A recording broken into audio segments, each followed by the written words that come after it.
Ang debosyon natin mula sa kasama ni Jesus ngayong araw ng Sabado, ika-26 ng Hulyo, taong 2025, na may pinamagatang Hindi Malilimutan Kailanman, mula sa panulat ni David Brannock ng Tennessee, USA. Atin pong basahin ang awit, kabanata 139, mga talatang 13 hanggang 18. Bigyan din po natin ng atensyon ang Isayas, kabanatang 49, talatang 15, na ganito ang sinasabi. Malilimot kaya ng ina ang sarili niyang anak? Hindi kaya niya mahalin ang sanggol niyang iniluwal? Kung mayroon mang inang lumilimot sa kanyang anak, hindi ko kayo kakalimutan kahit sandali. Pagkatapos na mahigit 60 taon ng kasal, hindi na kayang alagaan ng aking ama ang aking ina sa bahay dahil sa lumalalang Alzheimer's disease ng aking ina.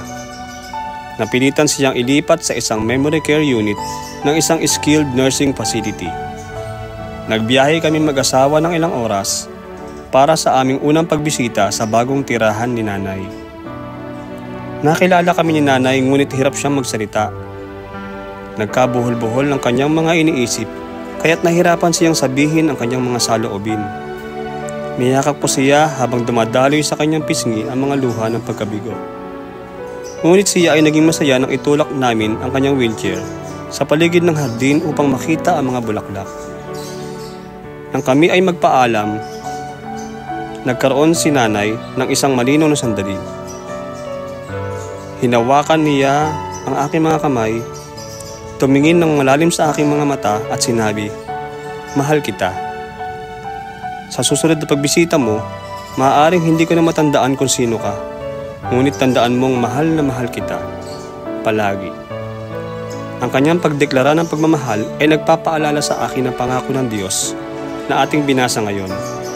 Bagamat maaaring nakawin ng sakit o pinsala ang ating mga alaala, hindi tayo kailanman malilimutan ng Diyos.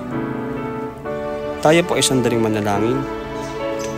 Matapat na Diyos, tulungan mo kaming maging matiyaga sa mga taong humihina ang isipan. Salamat sa iyong pangako na iyong pag-ibig at pangangalaga ay walang hanggan. Nais din po namin isama sa panalangin ang mga may demensya at ang kanilang mga tagapag-alaga. Ito po aming dalangin sa pangalan ni Jesus. Amen. Ang ating pong isipin ngayong araw, hindi ako kailanman malilimutan ng Diyos.